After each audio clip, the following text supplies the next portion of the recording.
Welcome to the Real True American Patriot. We are reclaiming patriotism from the far right, who have appropriated it for their own narrow nationalist interests, just in time for the 250th anniversary of the founding of the Republic. Russia tried to make itself safer by invading Ukraine, but it may have done the exact opposite and set up the next war. At the end of my broadcast, a guest, geopolitical strategist Alaric Progruzhny, will answer a few questions I have. The invasion of Ukraine will never become anywhere near as successful as Vladimir Putin anticipated. It's doubtful that Russia will overthrow Ukraine's leadership or gain much more land in the east than it has now. Though it still may be 3 or 4 years away, the end of the Ukraine war will likely leave Russia with that empty feeling, or as Russia expert Eugene Rumor characterizes it in a recent much-discussed paper, the end of the Ukraine war will leave Russia ornery and anxious.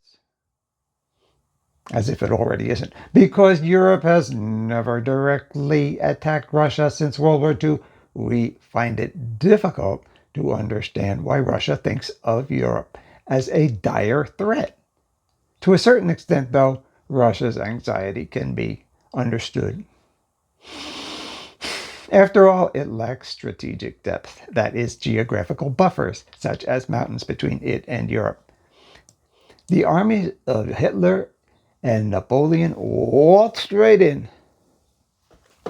After World War II, the Iron Curtain countries served as a buffer, but with the dissolution of the Soviet Union, that buffer disappeared, and Russia felt that NATO was encroaching upon its borders. That's one reason Russia attacked Ukraine. But the invasion backfired, as we all know, and turned Ukraine into the exact opposite of a buffer. A foe that becomes stronger the more Russia attacks it. Ukraine is now equipped with a battle-hardened army that has presided over a revolution in warfare with drones and missiles which are increasingly autonomous and AI-assisted. Also, Russia's invasion of Ukraine has prompted NATO to rearm, including with missiles that can reach Russia. Until a 1987 treaty called the INF, signed by President Reagan and Russian leader Mikhail Gorbachev, the U.S. had shorter-range nuclear weapons stationed in Europe pointed at Russia and vice versa. These are the big ones, the big nuclear weapons, but they're short range. The long-range intercontinental ballistic kind weren't needed because there was no it was all the same continent. When Russia violated the INF, as I referred to above, the U.S. withdrew from it, thus paving the way for a new arms race in shorter-range missiles.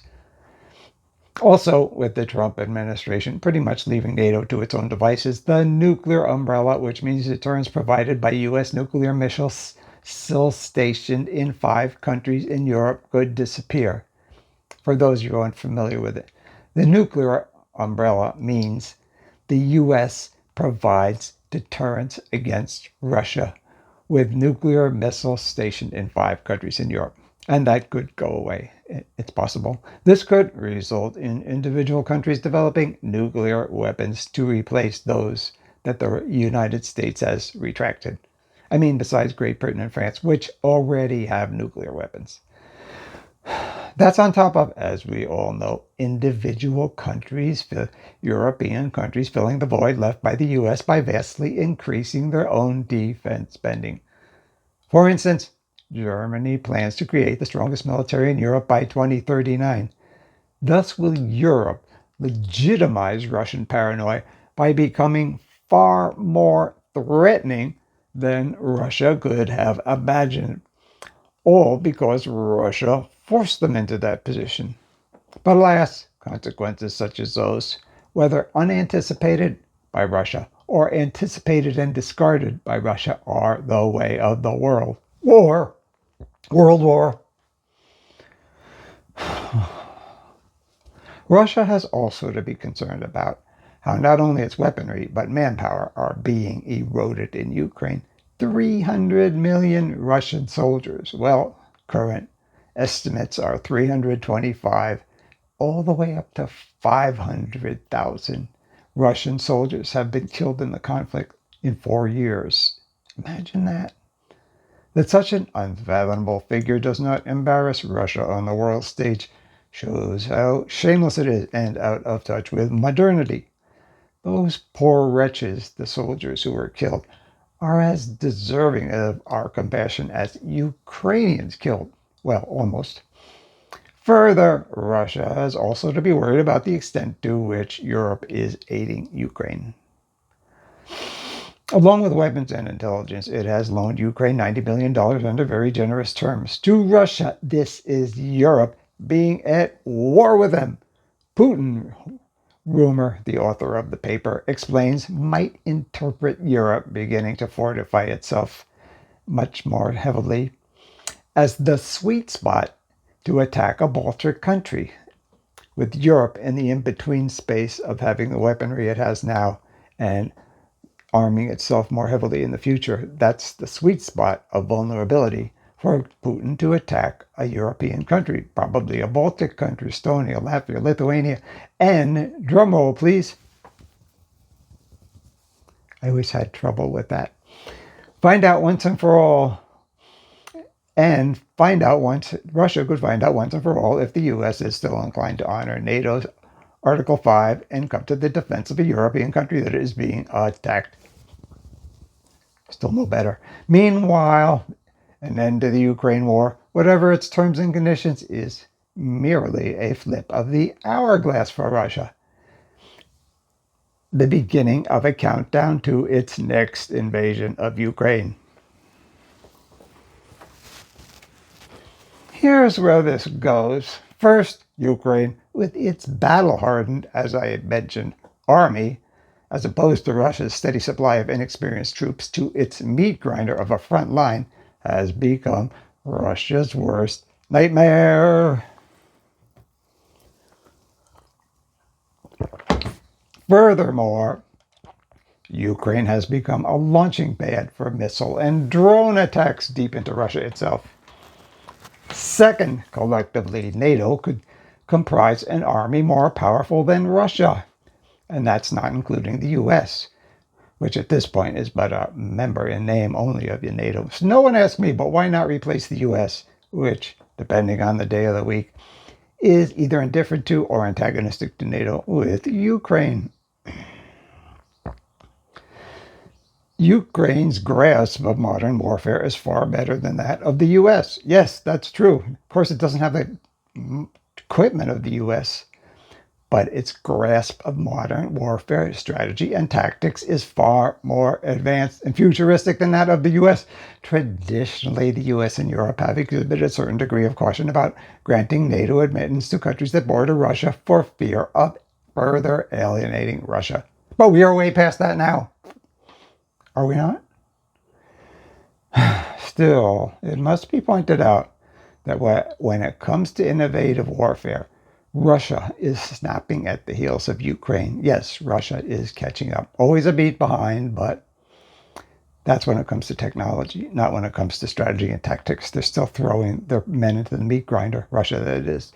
In the New York Times, Katerina Bondar writes that Russia is assisting its command and control with artificial intelligence, which operates blissfully free of any ethical concerns, as is Russia's wont. Russia's tendency. When it comes to autonomous warfare, Russia is all hands on deck. It claims that by 2030, 1 million professionals will be working in the field. More and more, it looks like war has become Russia's raison d'etre, its reason for existence. It used to be Cold War, now it's hot war, ranging from simmer to full boil, as with Ukraine. Let us now turn to Alaric Progruzhny. Doctor, in the event that Putin invaded a new NATO country next, what would Trump do? Yes, American guy. The answer lies in the definition of the word invade, what one considers an invasion. For when it comes to NATO, as opposed to Ukraine, which it attacked directly, Russia specializes in subjecting a country to the proverbial boiling frog treatment. That is, everything short of an invasion, which will happen only when it decides the country has been well and truly boiled. Russia engages in what is called hybrid warfare by preceding military force with non-military tools, such as information warfare, troll farms, and bot networks that make it appear that people of the country that is the object of Russia's desire are eager to be ruled by Russia. Also, there's cyber warfare, such as hacking the country's agencies and infrastructure. And don't forget what has to be called deniable military action, as you Americans do. That is, deploying private military contractors such as what was once known as the Wagner Group. This includes the notorious Little Green Men, which, if you haven't heard of them before, were uniformed forces without insignia sent to Crimea to make Russia's presence known before Russia invaded Crimea. The point of hybrid warfare is to hover just below the actual threshold of war. This makes calculating an appropriate response difficult. I suspect that the Trump administration would be all too willing to use that ambiguity as a pretense to refrain from responding. Come to think of it, the Trump administration hates NATO and Europe so much that they wouldn't even feel the need for a pretense to sit on their hands. In the meantime, Russia's hybrid attacks on Europe also serve as a reminder to Europe that it should husband its own resources instead of using them to prevent Russia from winning its war against Russia. Thank you, Doctor. That leads me to my next question. As you know, tactical or battlefield nuclear weapons are smaller than the big ones known as strategic that nuclear powers have pointed at each other since the early 50s. To provide our viewers with some background, the smaller ones are called tactical because they can be used as a tactic to win specific battles. Meanwhile, the larger are called strategic because they are the linchpin of the strategy of deterrence. In other words, they are not intended to be used as part of a tactic. They are just supposed to stand around looking menacing like a bouncer in a bar. Here is the scenario, Doctor. Russia launches a tactical nuclear weapon, or 20, at Ukraine. And here is the question. Would anybody respond in kind? Not that I want them to, of course. Conventional thinking, a conventional attack. That is, the West would mount an overwhelming variety of non-nuclear attacks against Russian military resources, such as the nuclear launch site, Russia's Black Sea Fleet, Russian forces inside Ukraine, and its nuclear command and control infrastructure. Oh, and don't forget cyber operations. Makes sense, right? But I bet that you have already spotted the fly in the ointment. The fly in the ointment. It's this. The West that would mount an attack against Russia after a tactical nuclear strike no longer exists. NATO has become bifurcated. There's Europe and there's the US. As you say in America, never the twain shall meet, at least during this American presidency. Still, the traditional hawkish wing of the Republican Party could prevail in light of the seriousness of a nuclear strike, large or small. In other words, this could be the inflection point that draws the U.S. into an active role in the Ukraine war. Russia would probably only use technical nukes if it was desperate, but that would trigger a force multiplier against them and almost guarantee they lose. It's at this point it would be reasonable to fear that Russia might then launch a strategic nuclear strike, aka the big one. The fact remains that tactical nukes are a gateway drug to nuclear war.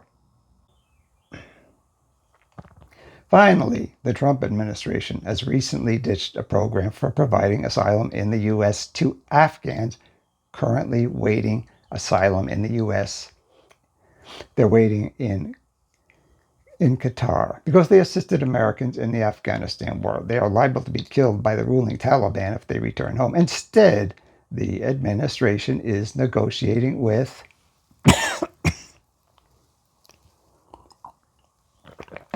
of all people, the Democratic Republic of Congo, marginally democratic, to accept 1,000 of the exiled Afghans. Pitiless, but we all know that word has characterized many of the Trump administration's actions, especially towards those not white. But what about the whitest of whitest people? Pale-faced Ukrainians. However unlikely, if Ukraine lost the war to Russia decidedly and a great exodus from the country and Jews, would the Trump administration grant Ukrainians asylum in the U.S.? At some point in negotiations, Russia would probably be able to cobble something together that they could spin as a victory, even as the world can clearly see that it has been disgraced. This, of course, parallels how the Iran war seems to be maybe ending, with Trump claiming victory while the rest of the world wonders how paying in Iran an insane amount of money, including possibly ending sanctions, can be called a victory. With no nuclear deal, with the Strait of Hormuz still under control of Iran. But let's say the unthinkable happens and Russia takes more territory and installs a new government in Ukraine. This would probably entail committing atrocities against Ukrainians, and many will flee the country. I'm sure the European Union will step up as well as other nations around the world. But no, the U.S., as it is presently administrated, will not accept Ukrainian refugees, no matter how pale-faced. See, Trump is not a racist. He is an equal opportunity hater, willing to discriminate against anyone of his own choosing. That is a joke, American guy. Thank you, Dr. Progruzhny. We hope to have you back soon.